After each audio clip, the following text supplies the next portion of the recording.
তোমরা যারা ক্লাস 7-এ পড়ো তাদের বীজগণিতের কোষে দেখি 12.1-এর 6-এর দাগের 1-এর অঙ্কটা অনেকেরই অসুবিধা হচ্ছে, তাই পরীক্ষার আগে অঙ্কটিকে একবার দেখে নাও কিভাবে করতে হবে। দেখো অঙ্কটায় কি বলা আছে, যে কে এর কোন মান বা মানগুলির জন্য C square plus K C plus 1/9 পূর্ণবর্গ হবে। পূর্ণবর্গের আকার কি? যেমন ধরো এক্স প্লাস ওয়াই তার হোল স্কোয়ার, মানে এটা হয়ে গেল পূর্ণবর্গের আকার। ক্লিয়ার? আচ্ছা, এই অঙ্কটি করার আগে তোমাদের দুটো সূত্র মনে রাখতে হবে। একটা হচ্ছে এ প্লাস বি এর হোল স্কোয়ারের সূত্র কি? এ প্লাস বি এর হোল স্কোয়ারের সূত্র কি? A square plus B square plus 2ab। আর একটা হচ্ছে এ মাইনাস বি এর হোল স্কোয়ারের সূত্র। এটা কি? A square plus B square minus 2ab। তাহলে দেখো অঙ্কটাকে লিখে নেওয়া যাক।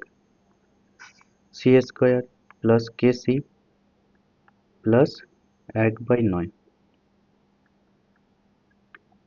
দেখো এটা যেমন সি স্কোয়ার আছে লিখে দাও, প্লাস 1/9টাকে 1/3 স্কোয়ার লিখতে পারো তো, লিখে দাও। এবার দেখো যদি সূত্রে ফেলতে চাও তাহলে কি লাগবে, এই যে এখানে দেখো প্লাস 2ab লাগবে। তাহলে প্লাস 2 এ বলতে কত এখানে? এ বলতে এই যে সি, আর বি বলতে কত? বি বলতে এই 1/3। তাহলে লিখে দাও 2 ইন্টু সি ইন্টু 1/3। এবার দেখো অঙ্কে এই অংশটা কি ছিল? ছিল না, না? তাহলে এই অংশটাকে কি করলাম আমি? জোর করে নিয়ে এলাম। কেন না? সূত্র আকারে আনার জন্য। তাই কি করতে হবে? এই অংশটাকে বিয়োগ করে দিতে হবে। দেখো মাইনাস 2c 1/3। এবার দেখো প্লাস কেসি, এটা তো অঙ্কে ছিল, তাই প্লাস কেসিটা বসিয়ে দাও। তাহলে এটা কিসের সূত্র হলো? সি প্লাস 1/3 তার হোল স্কোয়ার। কিন্তু একটা এক্সট্রা পার্ট তো রয়ে গেল, কি সেটা? এই যে কেসি মাইনাস 2c/3। এবার দেখো এই অংশটা কি বলেছিল? পূর্ণবর্গ করতে হবে। এবার বলো এই অংশটা পূর্ণবর্গ হবে কখন? এই অংশটা পূর্ণবর্গ হবে তখনই যদি এর মান না থাকে, অর্থাৎ এর মান 0 হয়ে যায়। কারণ এইটা 0 যদি হয়ে যায় তাহলে তো শুধু এইটাই পড়ে থাকবে, এইটা তো থাকবে না আর। তাহলে লেখো যে কেসি মাইনাস 2c/3 সমান 0 হলে রাশিটি পূর্ণবর্গ হবে।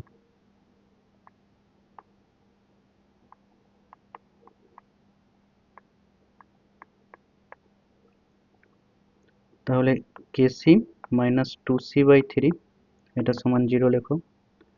তাহলে দেখো কেসি সমান কত হবে? 2c/3 সমান, এখানে সমানের বাম দিকে এখানে মাইনাস 2c/3 আছে, তাহলে এই যখন সমানের ডান দিকে যাবে প্লাস 2c/3 হয়ে যাবে। তাহলে কে সমান কত হবে? 2c/3। আর এই যে সিটা আছে, এই যে সিটা আছে, এই সিটা কি হবে? এইদিকে নিচে নেমে যাবে। এবার দেখো সিসি কেটে গেল, তাহলে উত্তর কত দাঁড়ালো? 2/3। ক্লিয়ার হয়েছে এই অংশটা? আবার দেখো এখানে আমরা কোন সূত্র ফেললাম? এই সূত্রটা ফেললাম, কিন্তু এই সূত্রটা ফেলেও অঙ্কটা করা যাবে আবার। কিরকম? দেখো ব্যাপারটাকে বোঝো।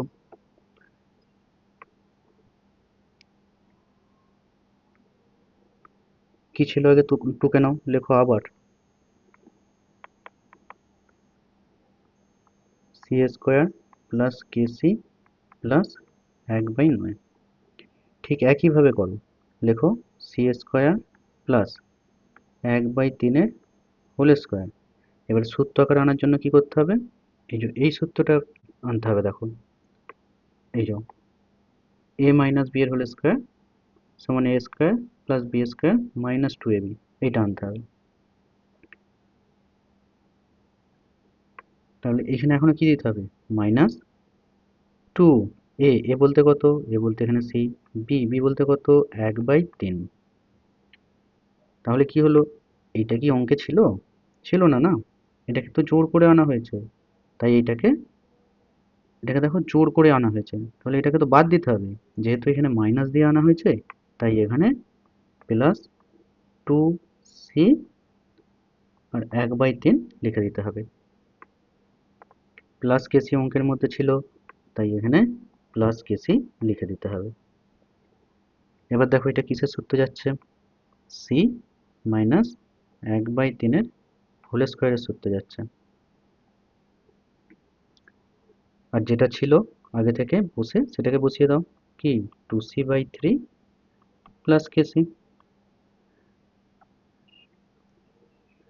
ঠিক একইভাবে দেখো, যদি এইটার মান, মানে এই যে রাশিটা যেটা আমি মার্ক করছি, এই রাশিটার মান যদি 0 হয়ে যায়, তাহলে কি শুধু এই পূর্ণবর্গ সংখ্যাটাই পড়ে থাকবে না?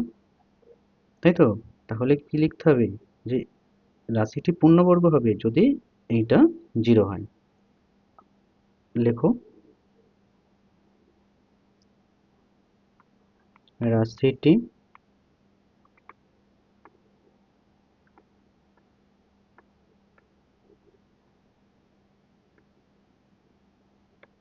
পূর্ণবর্গ হবে যদি 2c/3 প্লাস কেসি সমান 0 হয়। কত? 2c/3 প্লাস কেসি সমান 0। তাহলে কেসি সমান -2c/3। ঠিক আগেরটার মতোই, কে সমান -2c/3c। সিসি কেটে দাও, তাহলে উত্তর কত দাঁড়ালো? -2/3। ক্লিয়ার? তাহলে কে এর মান কত দাঁড়ালো? -2/3 আর +2/3। এবারে উত্তর লিখে দাও।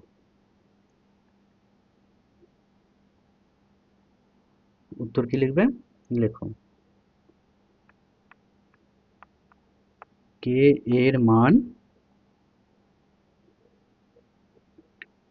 প্লাস মাইনাস 2/3, মানে +2/3 এবং -2/3 এর জন্য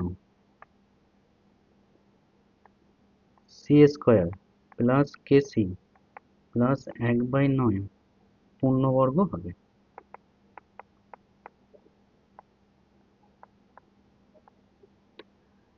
তোমরা যদি এই ধরনের আরো অঙ্ক চাও, তাহলে চ্যানেলটি সাবস্ক্রাইব করে পাশে থাকো। আর যদি কোনো চ্যাপ্টারের ডিটেলস সলিউশন চাও, তাহলে কমেন্ট বক্সে জানাও।